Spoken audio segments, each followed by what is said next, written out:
morning.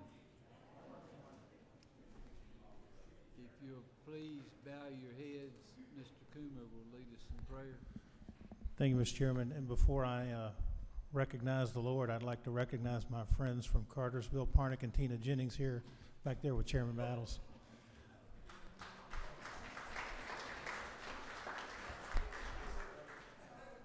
Now we can pray. Gracious Heavenly Father, we thank you for your love and mercy and compassion for us. We thank you that while we were sinners, you sent your Son Jesus to die for our sins and to give us relationship to you. We pray that you give us grace, mercy, and compassion for others, and that we please you with every thought, word, and action we have today. In Jesus Christ's name I pray. Amen. Amen. Thank you.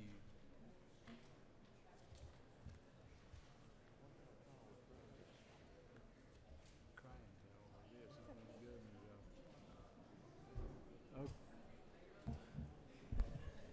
All right.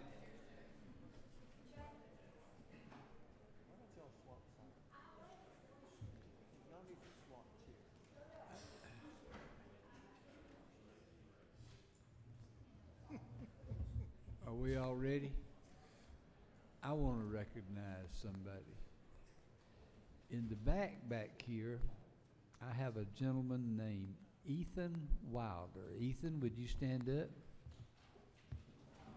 This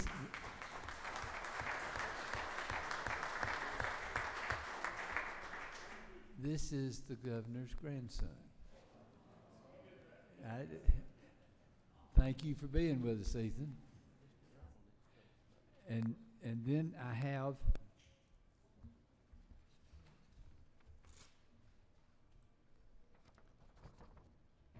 a picture.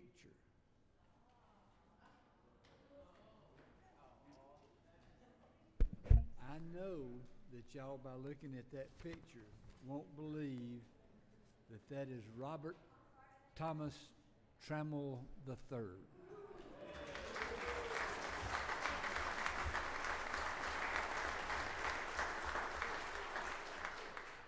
And since Bob hadn't been here since sometime last week, you would think that he had had that baby. But congratulations to Bob and Jenny, and hope everybody's doing good. All right. I'm through being a nice guy. Ms. Buckner. Thank you, Mr. Chair. Ladies and gentlemen of the committee, I'd like your favorable consideration for Senate Bill 191. It's the last bill on the first page. It has nothing to do with petroleum pipelines. This was the bill that was transferred last week on the House floor.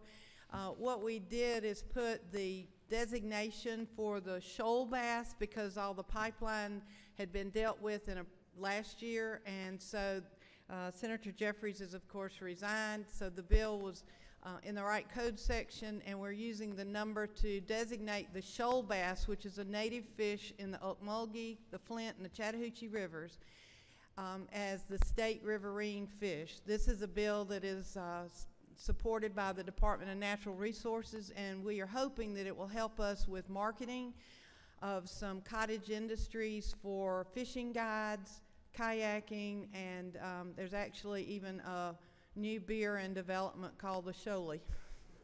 So your favorable consideration for us to send it to the Senate for final passage would be greatly appreciated. Mr. Stevens. Thank you, Mr. Chairman. I would suggest that, and I support the bill, by the way, but I would suggest that we possibly, because of the code section, move this to modified structured.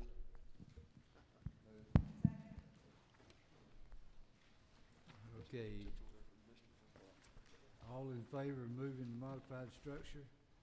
Aye. Any opposed? It's moved. Mr. Knight.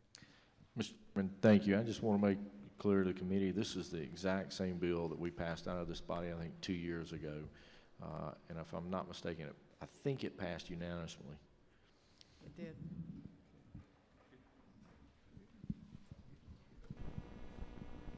Representative Buckner, could I Yes, clarify, sir. this didn't have any impact at all on the Southern Appalachian brook trout, correct? I'm sorry, I couldn't hear you. This measure has no impact on the Southern Appalachian brook trout, No, sir, it does not. It is a fish of its own, just as the trout is. Very good. Thank you. I'll hold that one for later. No more questions. Thank you. Mr. Gravely.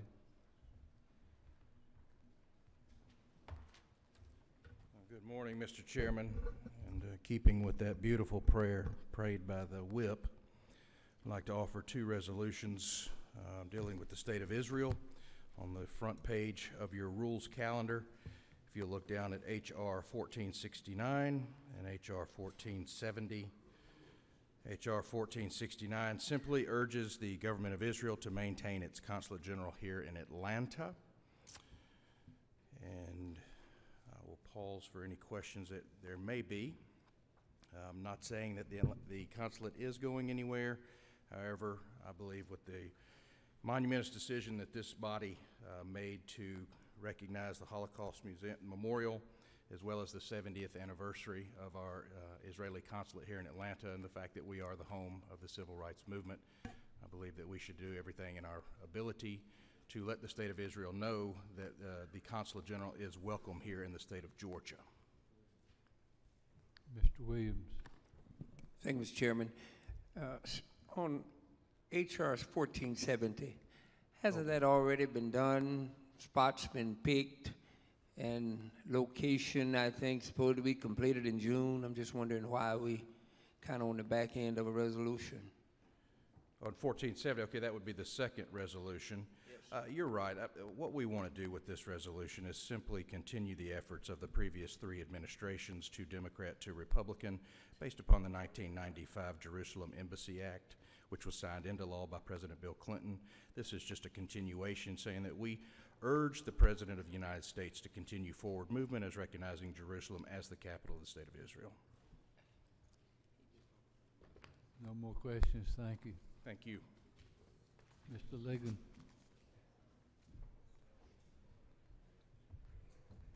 Thank you, Mr. Chairman and members of the committee. On page 3, I have two bills.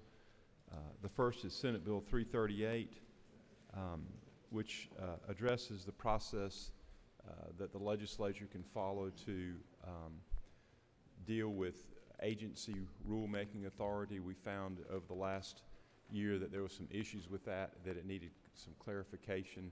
This bill does that. And then Senate Bill 339 establishes policies that the Board of Regents will follow to protect free speech on our college campuses. There have been some challenges and issues with that, and this bill is to ensure that those very important First Amendment rights are protected.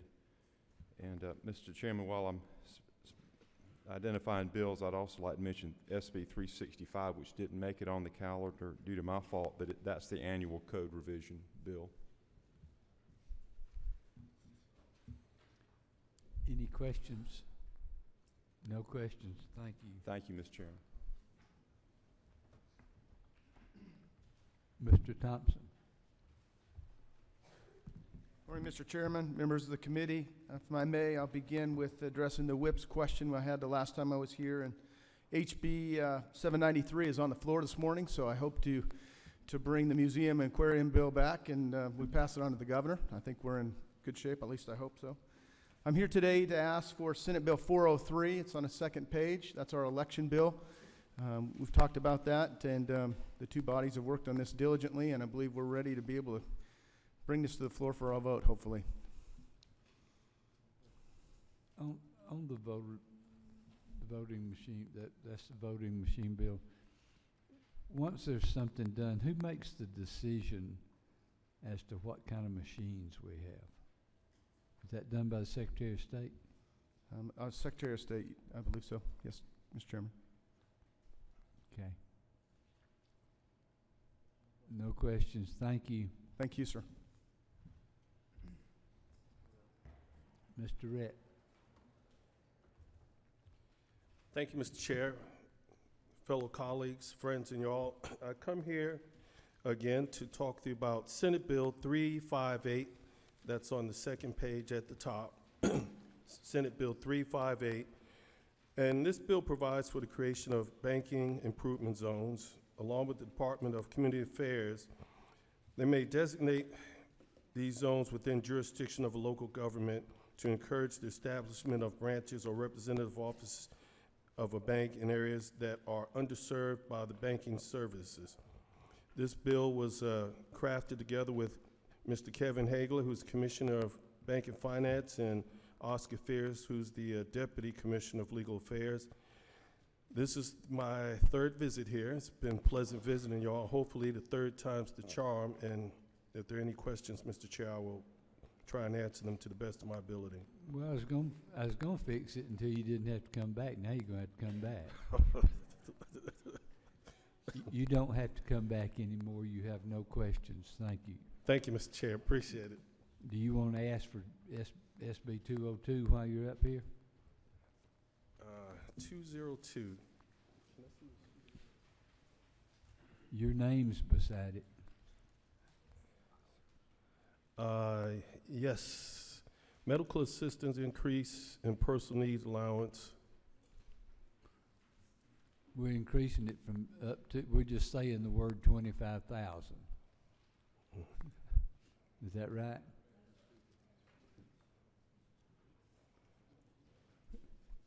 Ms. Cooper? Thank you, Mr. Chairman. That bill passed last year, if I'm Yes. not mistaken. Mhm. And so it was in my committee, and we have some bills tied up on the other side.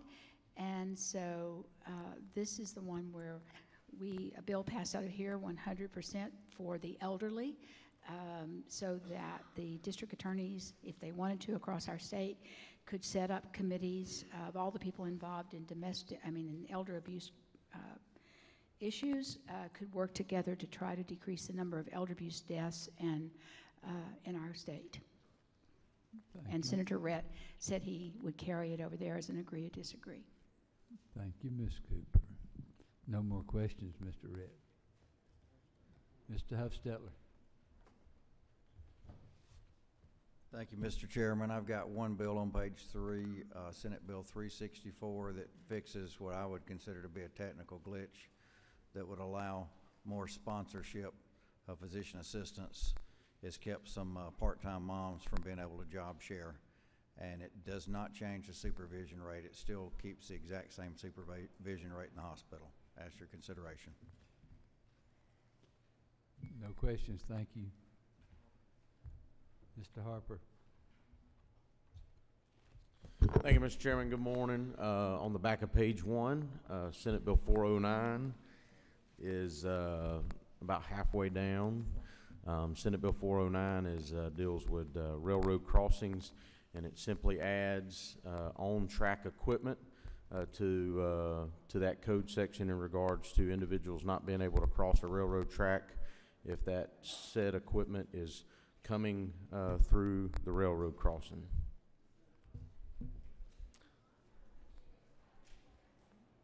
Does this bill release anybody of any liability?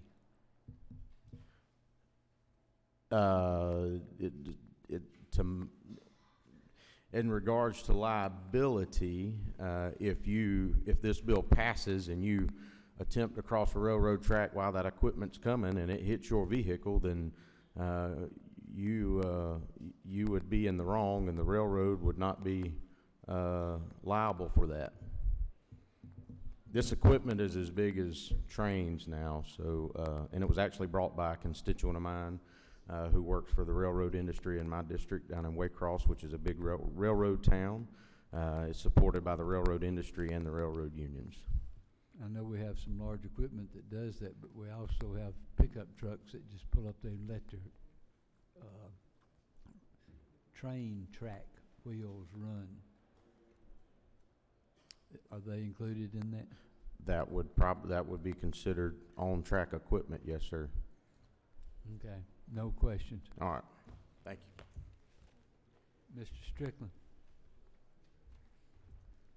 Thank you, Mr. Chair and members of the committee. I'm on page 4 of the general calendar still, but it's Senate Bill 263. This will allow a group of citizens in Northern Henry County to vote to form the city of Eagles Landing.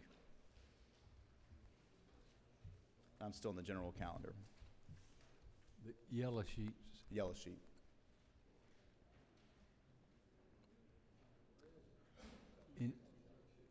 Any questions of Mr. Strickland on 263? No questions, you're Thank you. good. Mr. Albers. Good morning, Mr. Chairman, members of the committee. On your yellow sheets on page 4 is Senate Bill 327. This is a bill from the Georgia Bureau of Investigation to update the Death Investigation Act. Simply to put, when not attended by a physician, the medical examiner does not always need to be involved. They can go to the coroner. Obviously, if someone is in hospice or other care, it just allows that to be a little more flexible, but still protects those. And one that just passed, that's not on your sheet yet, is Senate Bill 324 from your Transportation Committee, which will help cities and counties when they come together at the purpose of replacing a bridge or repairing a bridge, for them to cleanly in the code be able to do that. No questions, thank you. Thank you. Mr. Kirk. Morning, Mr. Chair. I come on page 3, Senate Bill 367. This is about the indemnification. We raised the limit from $100,000 to $150,000 last year. There were some questions Representative Fleming asked the first time I came. By the way, this is my third time, Mr. Chair. Mr. Fleming asked about where it was, how this was funded. It was funded the last time. It's not a line item in the budget, but it was funded last time through the emergency fund by the governor in FY17. He put $1 million in that. I know the oversight board is anyone who's really at risk, like Department of Corrections, Public Safety, Transportation, Georgia firefighters, Georgia peace officers. All those are oversight of that indemnification fund. So also we have on that same page Senate Bill 369. Senate Bill 369 is restoring that $5 that was lost in the criminal justice reform to POAB for their retirement fund. It costs them about $4 million a year. So we'd like to have that restored. And then if you'll flip over to page 2, there's Senate Bill 368, and that's just adding to Criminal Justice Coordinating Council, CJCC, adding a function for them to help local law enforcement with grant writing and so forth. Any questions? No questions, thank you. Thank you, Mr. Chair. Mr. Williams.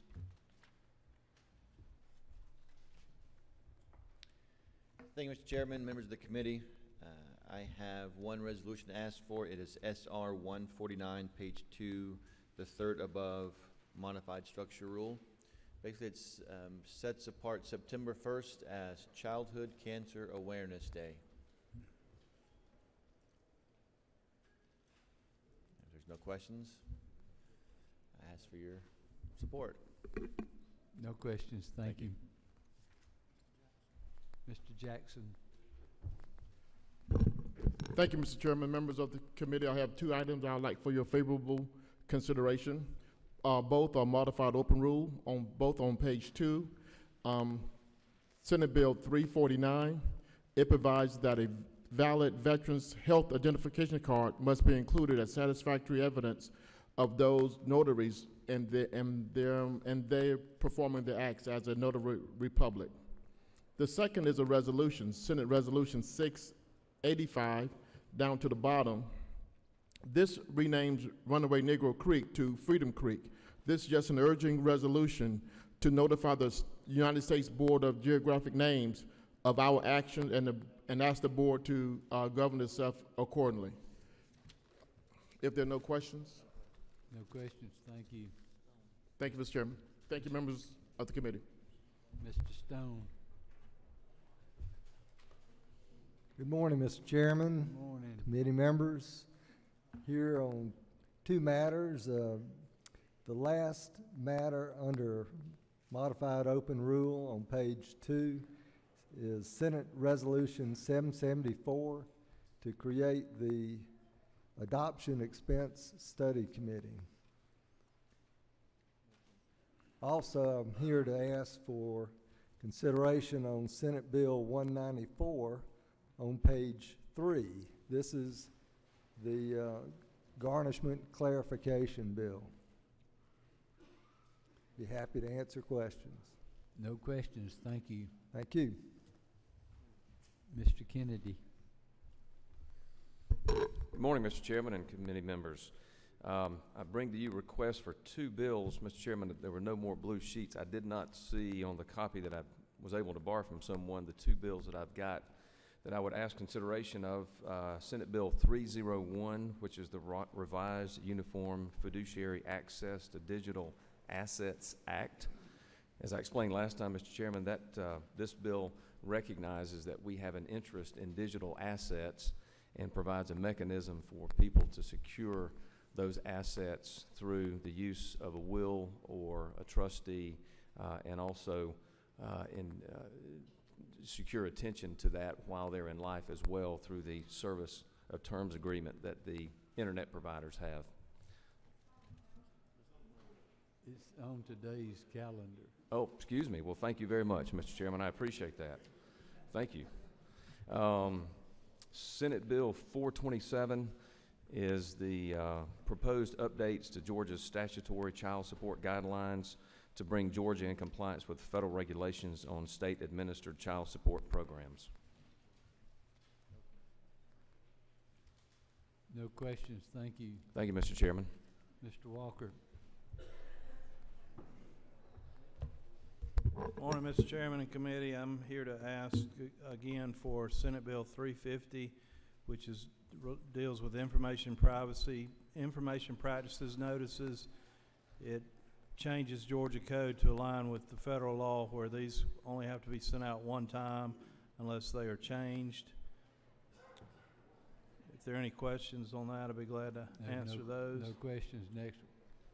Also, Mr. Chairman, I'd like to go ahead and ask for Senate Bill 451, which is our ag water metering bill. We put a lot of work into that. Chairman McCall's, I think, got it like he wants it, and I wanted to go ahead and ask for that, even though it's not on your sheet yet. It got out of committee Thursday.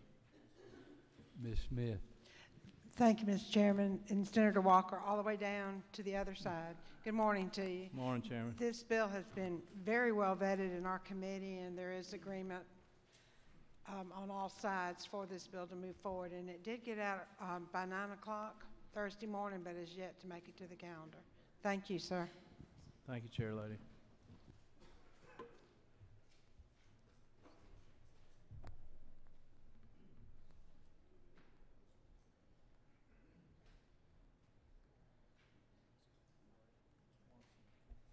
Mr. Watson.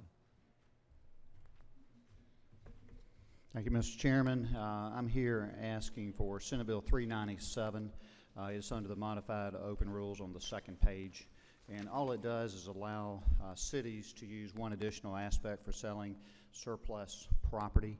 They now have the option of selling it themselves or selling it by auction. This just allows them to sell it by still the request for proposal, but to use a real estate broker. This is brought by Savannah because of our large historic district and the property that they have. But virtually every city in the state of Georgia has some area of historic area that they could benefit from. Mr. Fleming. Thank you, Mr. Chairman. Senator, I know I believe this discussion came up in committee, and I was considering a floor amendment to expand this not only for our cities to be able to use real estate brokers, but for our counties to do the same. Yeah, I'm certainly, that is a good idea. Happy for the city and the counties to be on the same level field, and happy for you to add an amendment if you so desire. Thank you so much. Mr. Willard. Thank you. Doctor, I'm first blush of this.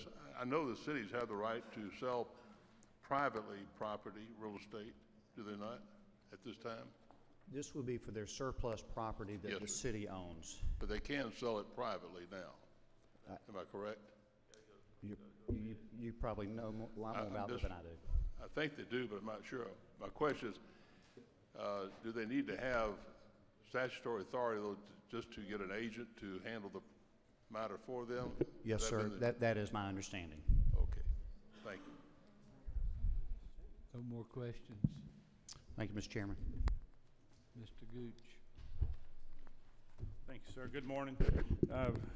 SB 426 passed the Senate with only 2 no votes. It came through your committee on energy. Chairman Parsons' bill, he had a substitute to it. It passed committee, and it's before you now. Senate Bill 426 is a bill known as Small Cell, or the BUILD Act, and it is new technology that is being deployed not just in cities such as Atlanta, but all throughout our state. It'll be in small towns as well. It replaces what we know today as 4G. Your cell phone today utilizes 4G service. The new technology will be known as 5G. Instead of being on a 200-foot cell tower spread across our landscape, these new antennas will be on street lights, traffic light poles, utility poles, and other similar poles up to 50 feet in height. They'll be spread out around our cities and counties on public right-of-ways, and it will be a great technology that's going to increase our data access speeds 10 times the speed of what we have today on our cell phones. It will also be used for broadband deployment. Mr. Chairman, I would humbly request your consideration to put this on the floor of the House. Mr. Benton. Thank you, Mr. Chairman. To the Senator, right here. Been getting a lot of emails from cities and district that are concerned that they're singled out as having these put on their poles and not on Georgia Power poles or EMC poles. Is there a reason for that? Yeah, I think there's misinformation on that. This doesn't prohibit the antennas from being attached to utility poles, but I will remind you, as you probably already know, that Georgia Power's pole attachment fees are regulated by the FCC. EMC poles are regulated by a private agreement between the EMCs and the private providers. So these poles will be utilized for these antennas and for this equipment. In fact, the bill requires that co-location be considered first. If the provider, such as a wireless provider, can't attach to an existing pole, then the provider would be able to apply to the city or the county for a new pole to be installed in the right-of-way. But existing utility poles will be utilized. So we could have city poles, Georgia Power poles, and then other poles for broadband? There is a provision for a new pole only if an existing pole does not exist and will not work for technical or safety reasons. All right, thank you. Mr. Hawkins. Yeah, on the provider poles, will the cities and the counties have the ability to regulate distance between the poles? The bill requires that they not be within 500 feet of one another. So typically a wireless signal would reach up to 500 feet. That's not a guarantee in every scenario. Right. But typically you would have up to a 500-foot range. So if you had a pole sitting here and you were trying to reach a signal out 500 feet, then you would have another pole 1,000 feet away sending the same signal back 500 feet, so they would overlap some. So technically you would have them roughly 1,000 feet apart. They could be closer if the RF engineers provide a study or a documentation that would require they be otherwise. The city has final approval on whether they permit that or not. Okay, so the cities do have final approval on any pole placement? They can only turn them down for reasons that are non-discriminatory. Okay, great, thanks. Mr. Fleming. Thank you, Mr. Chairman. Senator. Yes. I have a couple of questions, if I may. My county, Columbia County, over near Augusta, county of about 60,000 people, worked out what most people, I think, considered a model ordinance for the small cell technology. If I understand your bill correctly, it will preempt or do away with my local ordinance. Is that correct? I would advise you to look at that model ordinance and then compare it to our bill. There are a lot of similarities in that. We looked at that several times. In fact, I have the Macon-Bibb County agreement in front of me. I would say there's more similarities to the two than there are differences. But you're going to preempt and do away with my local ordinance by your bill, so what correct? we're going to do is create a consistent law across the state. Instead of having 500 different model ordinances in cities and 159 in counties, we're going to have one that would be consistent, just as we do today on a statewide basis. When a city or county puts their water and sewer infrastructure on a state right-of-way, we have one set of rules and one permitting process for that through the DOT. We would apply that to the cities and counties under this. I'm sorry. My second question, if I may, Mr. Chairman. I've seen some of these small cell technology boxes, I guess you would call, and they're not small. They can be 3 feet wide, 3 feet square. My city spent a lot of money on decorative downtown lighting poles. So did my county on one of our very nice parks. As I understand and read your bill, these large boxes could go on those decorative poles, and the cities and counties would have no authority to stop that. Is that correct? There's language in the bill that would require those 20, now it's 25 cubic feet. It was 28. The House committee reduced that number by 3 cubic feet. But there would be concealment requirements in the bill. There's also requirements in the bill in historic districts that they comply with the historic ordinances in the community. If the city has a historic area that's been designated as a historic district and there are no utilities above ground, then the providers would not be allowed in those districts if no other utilities were there. My question, though, was about these wrought iron decorative poles that were put there to look like really gas lamps from days gone by. As I read your bill, these large boxes could be forced to go on those.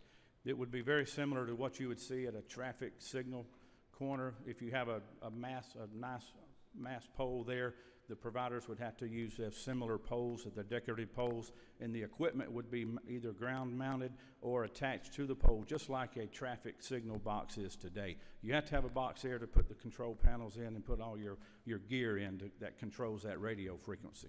Thank you. Yes, sir. Mr. Martin. Thank you, Senator. A couple of questions, and I thank you for answering some of them during the committee meeting, but isn't it true that while you talk about these poles being spread out for a provider 1,000 feet, that there could be 2 or 10 providers, because the bill says you can't discriminate. Once one provider's in, you have to let any provider that wants to come in. Is that true? Yes, sir, but there is a co-location requirement that requires those providers to co-locate other antennas on their poles. Well, it requires them, is it not true? It requires them to try to do that first, and there's only so many small cells that can go on a single pole. Isn't that true? That's correct. So what I'm trying to get out, and I'll try to phrase it in the form of a question or make a statement and then ask a question, is that the cities that when you have a non-discriminatory situation and you have an urban area or an area where everybody wants to be, they get into a place where there could be 4 or 5 large providers in a metro area. If everybody's trying to do the coverage and everybody needs a pole every 1,000 feet, you could potentially end up with a pole every 200 feet.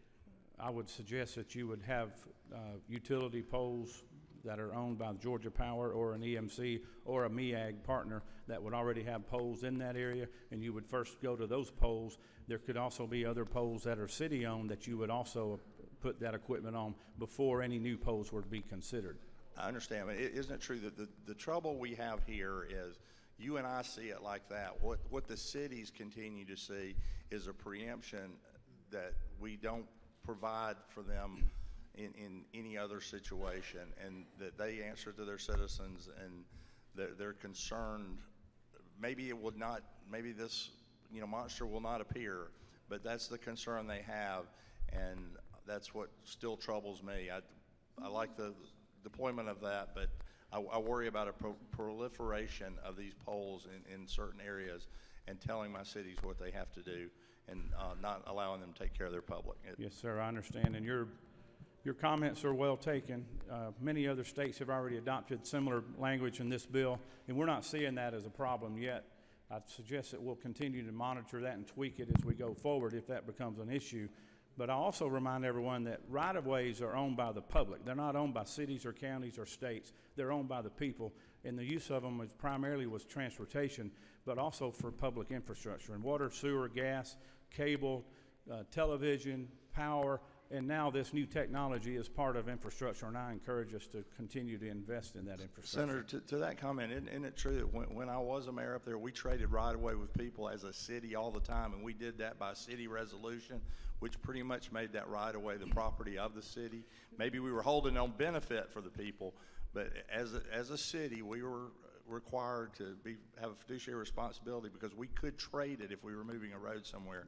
So the city looked, smelled, and tastes like it owned the right-of-way. That's correct. And as a sole commissioner, I've often put water and sewer lines down the state right-of-ways at no cost to the city or the county because the state gave us that access to their right-of-way as well. So I think it's a partnership. We all have to work together for the good of the consumers. Any other questions? Yes, Mr. Hawkins. let's go back to the historical district. You said if it's below ground, no boxes. What if we have poles in our historic district? Then they can put the 3-foot box, If you- 3 cubic foot box You've in got the to. historic district. Yes, I didn't mean to interrupt you. You've got to have a place to put this equipment. They're control boxes, I just understand. like you would have on any kind of device, like a power meter, has to be attached to a pole. There has to be a switch in there to where basically the radio fits into this small box, and then it sends a signal from the antenna out to all No, of the I understand all the that, but antenna. could we have in the bill an access, parallel access road or some wording to keep it off an historic district street? I think it's pretty well protected in there, Representative, on historic districts. I don't know that you're going to see that much of a problem where there's truly no above-ground utilities allowed. Those poles would not exist, and the companies will basically just go somewhere else to put this technology. But if there is above-ground utilities, then they can do it, correct? Yes, sir. They can. They I have find to. it- Yeah, that's a problem for me, yeah. Mr. Willard. Since I've never seen one of these things, can you bring an example that we look at what these boxes are without having to just, you're showing a size like this, but I'm hearing up to 5 feet in size, 25 feet total size, that's a big box. Well, it's And I'm not just- 25 feet by 5 feet. It's cubic 25 feet. square feet, I know. So if you think of That's 5 by this 5. container here, 2 by 2 by 2 would be 8 cubic feet. Yes, sir. So 3 by 3 by 3 would be 27 cubic feet. It'd be good to see some pictures or actual example of one, if you could. And also, why do they not, don't they now put them on buildings? Don't they They have do. the ability? They can. And this would be a matter of working out with the owner of that building as an income item for the building owner, lease out some space to place them on the buildings. That's what they've been doing. The gentleman knows of which he speaks, but I would remind you that these antennas will be spaced apart in the right-of-ways. You have one entity that would issue the permit, whether it be the City of Atlanta or City of Sandy Springs or Dahlonega or whomever. They go to one place to get their antenna permits.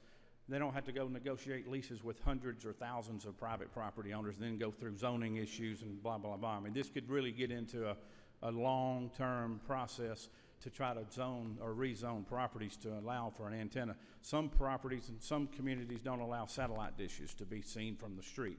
So I could see where there'd be a lot of other issues at the local level with that kind of an ordinance as well. No more questions. Thank you. Thank you, sir. Ms. Unterman. Good morning, Mr. Chairman. Happy Monday morning. Glad to be back before your committee. It has Senate Bill 8.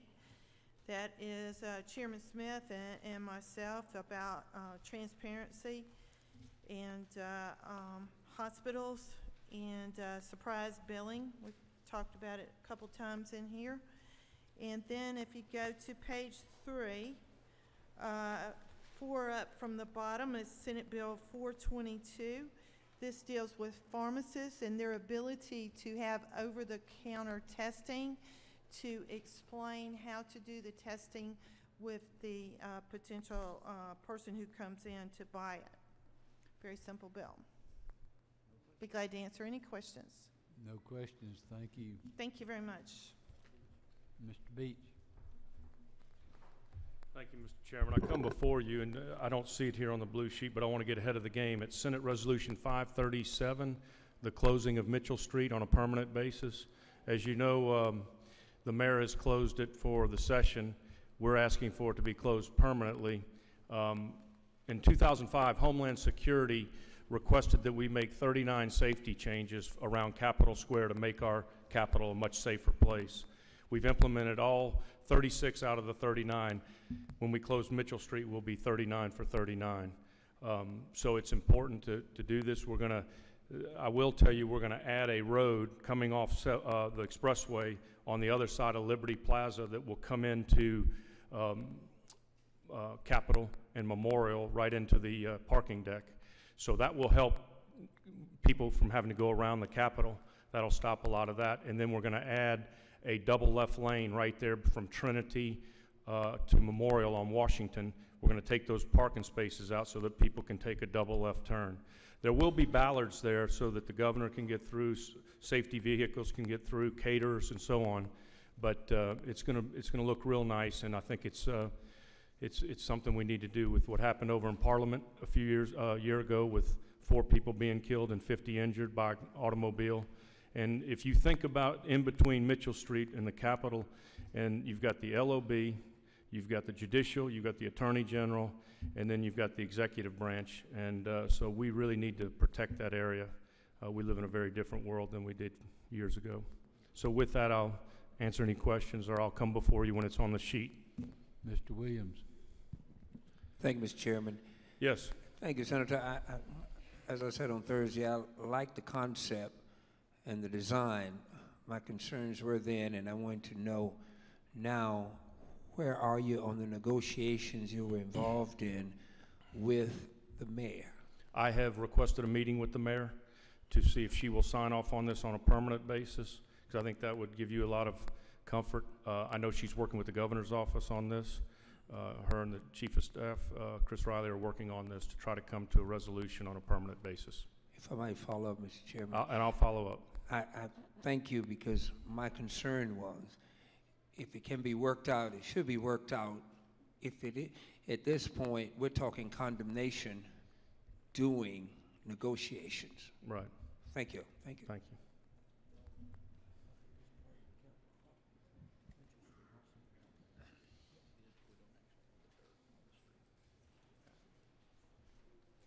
No more questions. Thank you. Thank you. Mr. Green.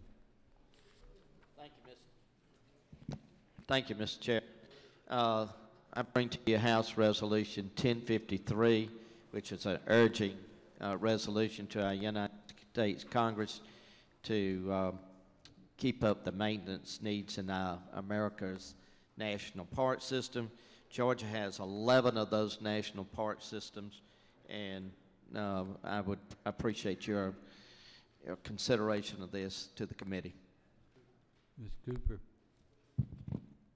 Thank you, Mr. Chairman. On the third page, Senate Bill 325, it's another one of those. We have a bill tied up in one certain committee over on the Senate side, and we stripped this out and put in step therapy. That's the one where we are trying to fix it, where our citizens do not have to fail over and over again on a drug that was working for them or that is contraindicated for them. Thank you.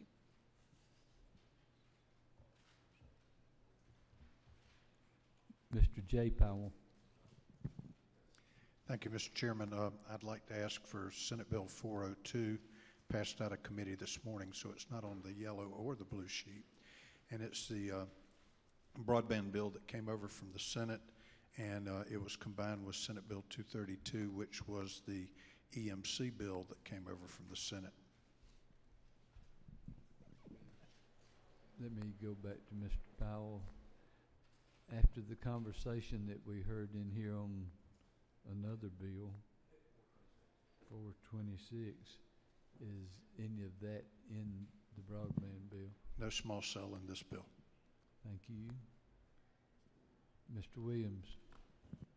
Thank you, Mr. Chairman. I'd like to put my name behind Senate Bill 191, Representative Buckner's bill, and also besides Senate Resolution 685, Senator Jackson's.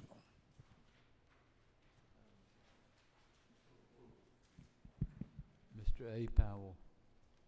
Thank you, Mr. Chairman. I'd like to put my name beside Senate Bill 404, Senate Bill 409, and when eligible, Senate Bill 327. Mr. Setzler. Mr. Chairman, I'd like to ask consideration for Senate Bill 339, a very good and important campus free speech bill. Mr. Stevens. Thank you, Mr. Chairman. I'm asking for Senate Bill 397, Senator Watson's bill, and also SR 685, Senator Jackson.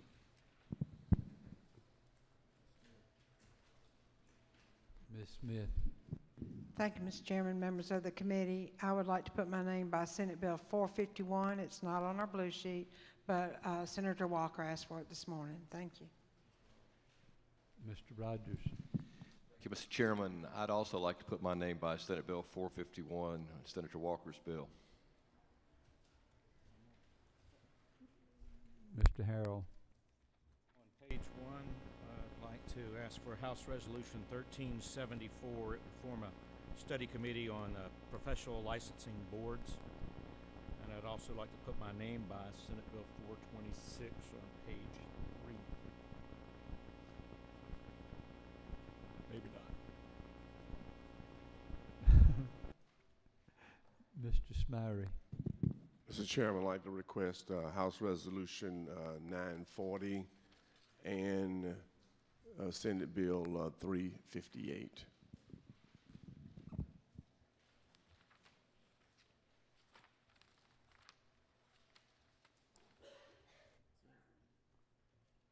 That's it.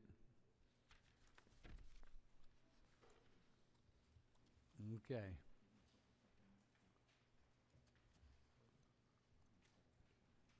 This is the supplemental calendar for today. For today.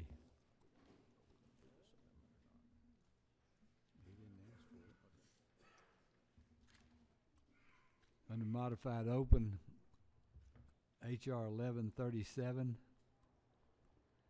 Do I hear a move? All those in favor signify by aye. Any opposed? It's on.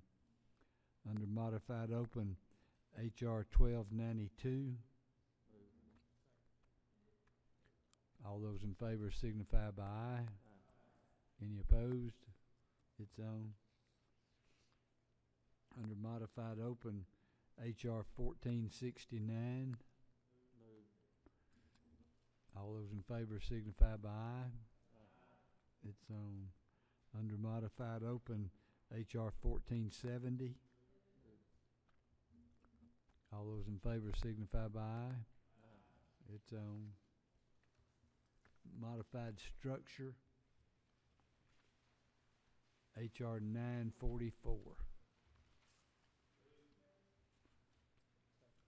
All those in favor signify by aye. Any opposed? That's on.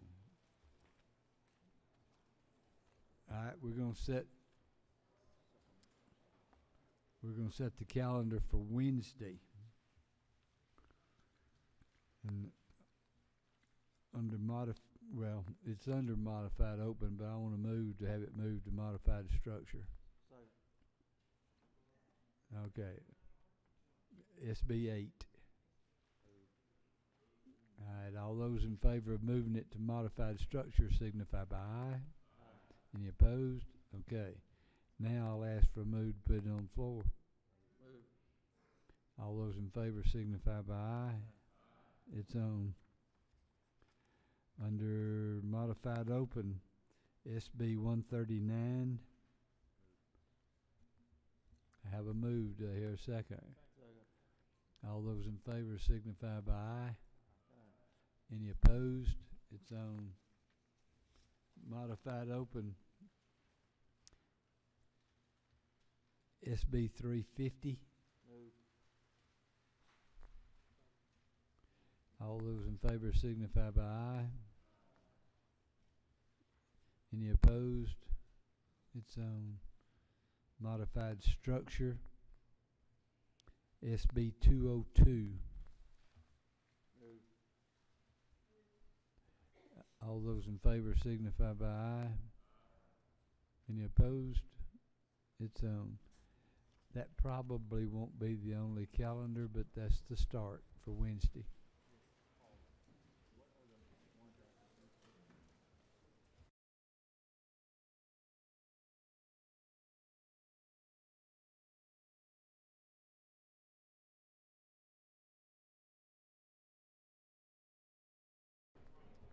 Wait a second. Everybody sit down, please.